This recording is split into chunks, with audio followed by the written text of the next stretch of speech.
January 15, 1978, 3:17 in the morning, Tallahassee, Florida. The Chi Omega sorority house at 661 West Jefferson Street sits quiet on the edge of the Florida State University campus. Lights on inside. Nothing about the building looks wrong. Nothing about the neighborhood looks wrong. It is an ordinary Sunday night becoming an ordinary Monday morning, except that somewhere in the dark, a man is already moving toward that door. What happened inside those walls in the next 15 minutes would leave 2 women dead and 2 more fighting for their lives. And when it was over, the man responsible didn't run. He walked out the back, crossed the street, and stood outside his rooming house, looking back toward the campus, looking at what he'd done. The following day, he sat with his neighbors and discussed the murders casually, the way you'd discuss something you'd read in the paper.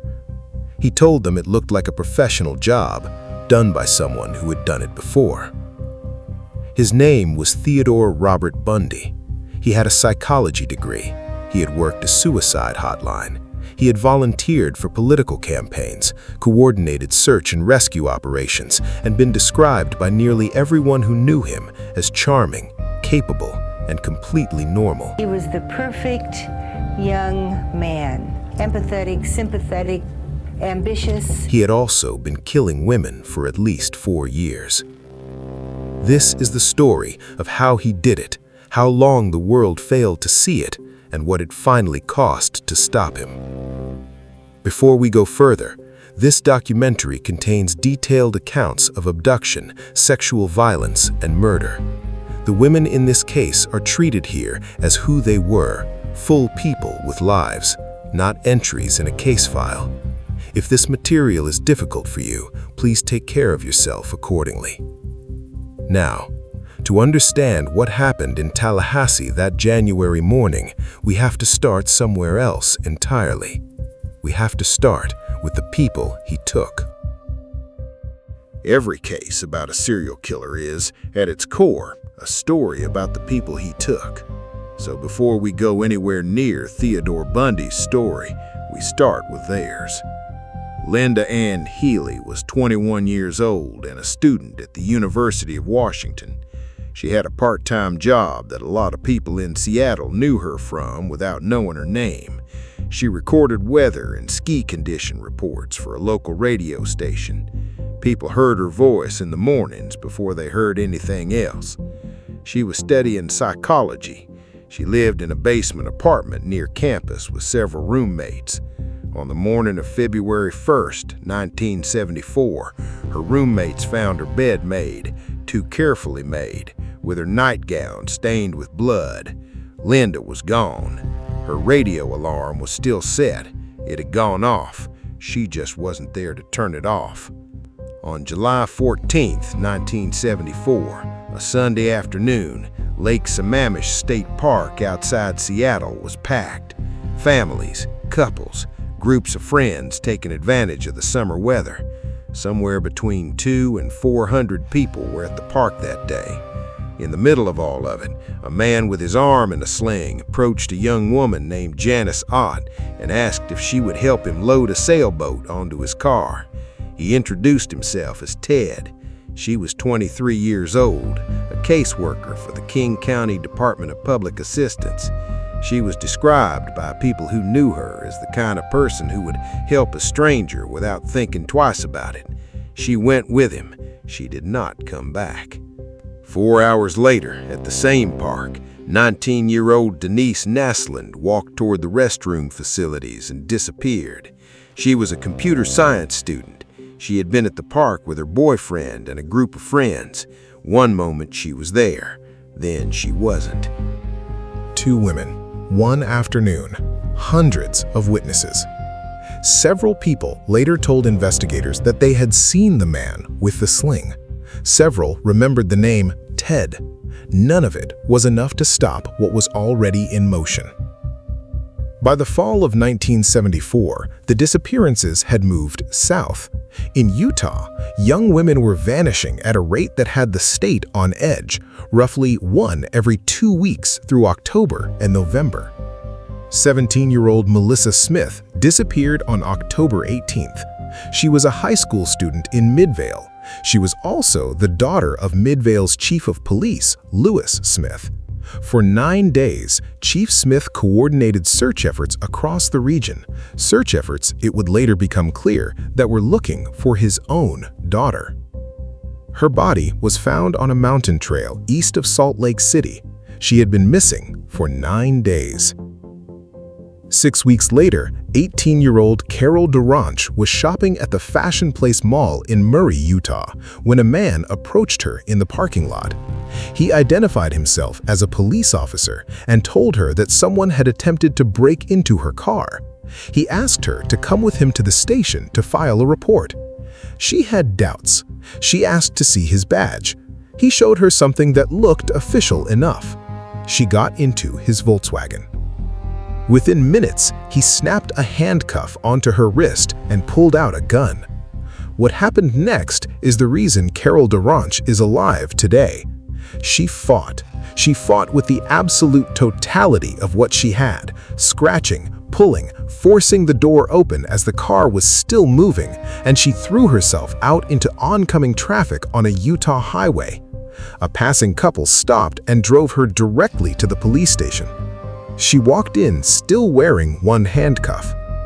That same night, while Carol Durant was giving her statement to police, 17-year-old Deborah Jean Kent was abducted from a school parking lot in Bountiful, about 15 miles north. She was never found. Bundy later confessed to her murder shortly before his execution. Carol Durant's survival mattered in ways that would only become clear later. Her description, her identification, her testimony. These would become the first solid thread investigators could actually pull. The youngest victim confirmed to have been killed by Theodore Bundy was a middle school student in Lake City, Florida. Her name was Kimberly Leach. She was taken from outside her school in the middle of the school day, a brief moment between classes when she stepped outside to retrieve something she had forgotten. A witness saw a man lead her toward a white van. Her body was found weeks later, approximately 70 miles from her school. She was the last. Chi Omega survivor Kathy Kleiner Rubin, who was attacked in her bed the same night Margaret Bowman and Lisa Levy were murdered, has spoken about what it took her years to fully understand about the man responsible. He wanted people to see what he wanted them to see, she said. He portrayed himself as the good guy. And then, at night, he would turn into something else entirely. These women did not know each other. They lived in different cities, different states, different years. They were students and professionals and daughters and friends. What they shared was not a connection to each other. What they shared was a single point of intersection. A man who, by every public account, gave the people around him no reason to look closer. And a world that had built nothing requiring them to. So who was he? And how did he spend years constructing a life designed to make absolutely certain no one ever thought to ask? He was born Theodore Robert Cowell on November 24, 1946, in Burlington, Vermont. His mother was 22 years old and unmarried, a fact that in the social climate of the mid-1940s carried a weight that families went to considerable lengths to hide. So they hid it. For the first years of his life, Ted was raised in Philadelphia by his maternal grandparents, Samuel and Eleanor Cowell. He was told they were his parents. He was told his mother, Louise, was his sister. The lie was maintained with the kind of collective, deliberate effort that requires every adult in a child's life to be committed to the same fiction, and for a time, it held. What that household actually looked like behind closed doors is a different matter. Samuel Cowell, the man Ted believed to be his father, was not the stable patriarch the family presented to the outside world. By multiple accounts, including those that emerged from Bundy's own later interviews, Cowell was a violent and erratic man. He beat his life. He abused animals. He was known to fly into sudden, terrifying rages. He spoke aloud to presences no one else in the room could see. This was the environment in which Ted Bundy spent his earliest years. Not a house of warmth misremembered. a house of fear, carefully managed. In 1950, Louise moved her son to Tacoma, Washington. She married a man named Johnny Bundy, who adopted the boy and gave him the last name the world would eventually know. A new city, a new father, a new name. The past officially buried. What was not buried were the patterns already forming. Bundy's adolescence in Tacoma produced a quiet but consistent record of boundary violations, peeping Tom behavior, shoplifting, minor residential break-ins.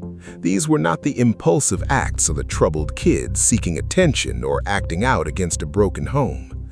The people around him, by most accounts, didn't even notice. That was precisely the point.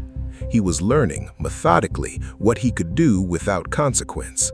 Each time he wasn't caught, the boundary moved. By his early 20s, he had constructed the surface of a respectable life with unusual precision. He enrolled at the University of Washington, eventually graduating in 1972 with a degree in psychology. He volunteered for the Republican Party. He worked at the Seattle Crisis Clinic, sitting across from people in their most vulnerable moments, counseling survivors of trauma. He was described by colleagues as empathetic, effective. He later took a position with the state's Department of Emergency Services and coordinated search and rescue operations for some of the very women he had already abducted and murdered. There was also a woman. Her name was Stephanie Brooks. She was a fellow student, attractive, from a wealthy family. Long, dark hair parted down the middle. They dated seriously. She ended it. The reasons she gave were, by her account, straightforward. He lacked ambition, lacked direction. The breakup, criminologists have argued, didn't simply hurt him, it reconfigured something. The physical type she represented, that specific combination of features, would appear again and again in the women he targeted over the next several years. What the FBI's early behavioral analysts would later piece together about Bundy's psychological profile was as significant about what it revealed about the system as for what it revealed about the man. Agents Howard Teton and Robert Ressler, working out of the Bureau's training academy at Quantico, were among the first investigators to attempt a structured psychological assessment of an offender like Bundy. The work they and their colleagues were doing in the late 1970s and early 1980s, interviewing convicted killers, mapping behavioral patterns, looking for the architecture beneath the crimes, would eventually become the foundation of what we now call criminal profiling. Bundy was one of the cases that made that science necessary. By 1974, he had spent years perfecting the construction of normalcy, trusted, credentialed, embedded in the systems designed to protect the very people he was hunting, and he was about to begin in earnest. He started the way many predators do, in the dark, when his targets couldn't fight back. January 4th, 1974, Seattle, Washington. 18-year-old Karen Sparks was asleep in her basement apartment near the University of Washington campus when someone entered through an unlocked sliding door and beat her with a metal rod from her own bed frame. She was found hours later by her roommates, alive, but barely. She spent 10 days in a coma. When she woke, she had no memory of the attack and would live with permanent neurological damage for the rest of her life. She was the first confirmed victim. She survived because he left before he was certain she was dead. He did not make the same mistake with Lynda Ann Healy. February 1st, 1974. Healy vanished from her basement apartment less than a mile from where Karen Sparks had been attacked 4 weeks earlier. Her skull would later be recovered on Taylor Mountain, east of Seattle. He had taken her there himself. At this point, Bundy recognized something. Breaking into homes was high risk. It left traces. It depended on darkness and luck. He was methodical enough to understand that a better system was possible. So he built one. He began appearing in public spaces, parks, college campuses, parking lots, wearing a plaster cast on his arm or leg, sometimes using crutches. He would approach young women and ask for help carrying things to his car, a tan Volkswagen Beetle. Socialized to assist someone who appeared injured, many women complied. The moment they leaned close to the vehicle, they were in danger. He scouted disposal sites in advance: Taylor Mountain, the Cascade foothills near Issaquah. Remote locations he had visited on foot before he ever brought anyone there. He wore turtlenecks to cover a distinctive dark mole on his neck, a detail that might otherwise have allowed witnesses to complete a physical description. He left virtually no fingerprint evidence at any scene. Between January and December of 1974, at least 10 young women vanished in Washington state. The pace was roughly one per month. The terror in Seattle was real, and it was specific. Young women on or near university campuses disappearing without witnesses, without physical evidence, without explanation. Detectives working the cases knew they were looking for someone. They did not yet know they were looking for the same someone across multiple crime scenes. And then he moved.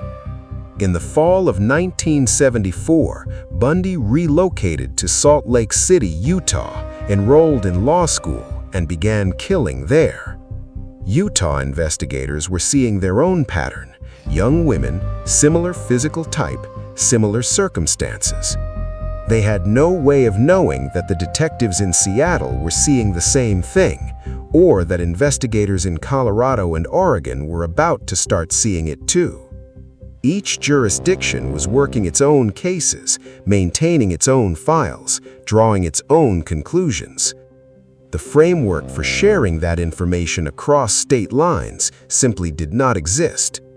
Criminologists would later call this linkage blindness. It wasn't a gap in the system, it was a wall running through the middle of it. The first solid thread investigators could actually pull came from Carol Durange, the woman who had escaped him in November 1974, whose testimony and lineup identification led directly to his first criminal conviction in June 1976. 1 to 15 years, aggravated kidnapping. It was enough to hold him for a while. The first crack in that wall came not from an investigation, but from a traffic stop. August 16, 1975. A Utah Highway Patrol trooper noticed a Volkswagen Beetle behaving suspiciously near his home in the early morning hours. When he pulled the vehicle over, what he found inside was harder to explain than the driver's calm demeanor suggested. Handcuffs, a ski mask, rope, an ice pick, pantyhose with eye holes cut into them. Bundy was arrested on a misdemeanor charge. It was not yet enough for anyone to understand what they had. Colorado then charged him with murder and had him transferred to Aspen to stand trial. He had no intention of staying. June 7, 1977. During a preliminary hearing at the Pitkin County Courthouse, Bundy had elected to represent himself, a decision that gave him access to the courthouse law library without restraints. During a recess, he walked to a second-floor window and jumped. He sprained his ankle on landing and spent 6 days hiding in the mountains above Aspen, breaking into a cabin for supplies. He was recaptured, exhausted, and disoriented in a stolen vehicle. He filed that information away and started planning something better. Over the following months in the Garfield County Jail in Glenwood Springs, Bundy deliberately lost approximately 30 pounds. He had identified a small square opening in the ceiling of his cell, a light fixture housing with just enough space for a significantly thinner man to pass through. On the night of December 30th, 1977, he arranged books and blankets in his bed to create the shape of a sleeping body. He climbed up through the ceiling, navigated the building's crawl space, and dropped down into the personal living quarters of the chief jailer, who was out for the evening. He changed into civilian clothes, walked through the building, and stepped outside. It was hours before anyone noticed he was gone. He was free for 46 days. He drove across the country, arrived in Tallahassee, Florida in early January 1978, rented a room near the Florida State University campus under a false name, and within 8 days was inside the Chi Omega sorority house.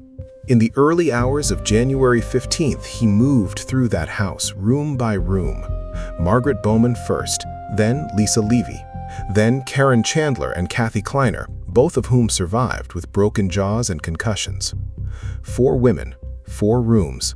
Then he walked 4 blocks west and attacked Cheryl Thomas in her sleep. She survived, but with a fractured skull and permanent deafness in one ear. 6 women in a single city by a man no one in Florida was yet looking for. If you're watching this and you're not yet subscribed to The Case Collector, this is the moment. This is what we do here. Every case fully built, nothing left out. Hit subscribe and stay with us, because what happened next, the trials, the confessions, and what investigators pulled out of those conversations that changed how this country hunts killers, that's where this case gets even more disturbing. February 15th, 1978, Pensacola, Florida, 1:30 in the morning. Officer David Lee of the Pensacola Police Department ran the plates on a Volkswagen Beetle moving slowly through a residential neighborhood and found they belonged to a stolen vehicle. He pulled it over. The driver was calm at first, cooperative even. Then, as Lee moved to restrain him, the man swung at the officer and ran. Lee pursued on foot, caught him, and wrestled him to the ground after a struggle that included a fight over Lee's service weapon. When the man was searched, he was carrying 21 stolen credit cards. He gave his name as Kenneth Misner. He was not Kenneth Misner. He was Theodore Robert Bundy, and he had been free for 46 days. What followed was one of the most publicly consumed criminal proceedings in American history, and that public consumption was not incidental to Bundy. It was, for him, a resource. The Chi Omega trial opened in Miami in June 1979, moved there on a change of venue from Tallahassee. Bundy had elected to represent himself, a decision that gave him something he valued more than legal strategy: control of the room. He cross-examined witnesses, he addressed the jury, he held press conferences. The trial was televised nationally, one of the first murder trials in American history to receive that kind of broadcast coverage, and the camera found in Bundy exactly what he had always offered the world: a composed, articulate man who did not look like what he was. Women wrote him letters. They called him handsome. They said they couldn't believe he had done it.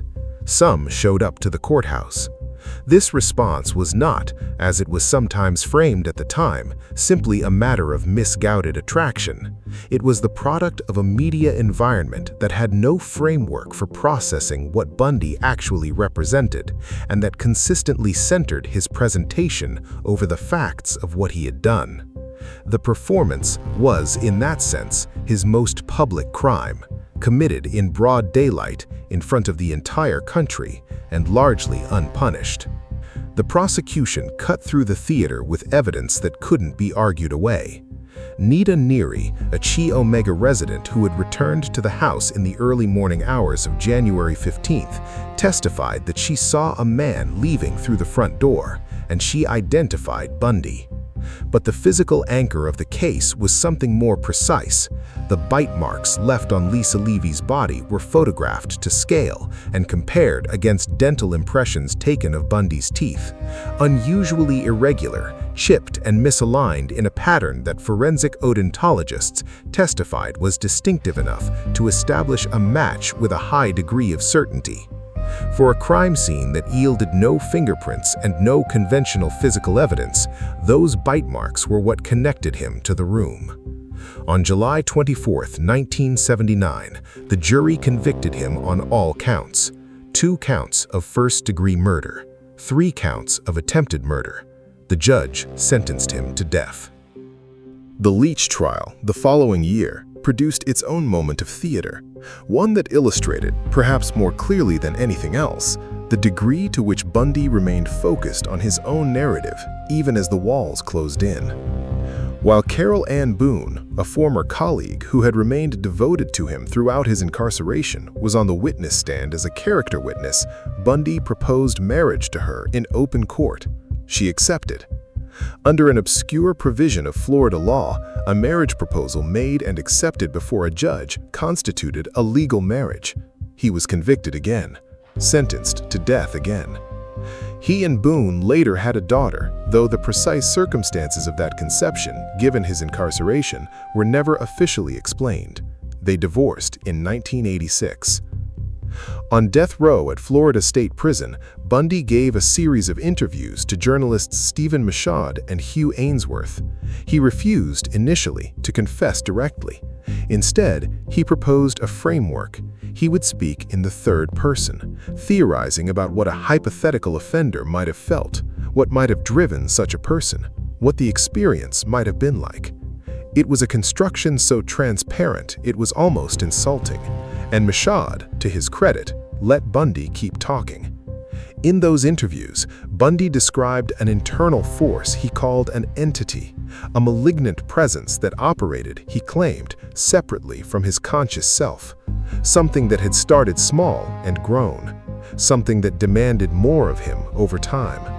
He described it the way you might describe an addiction you had stopped trying to fight.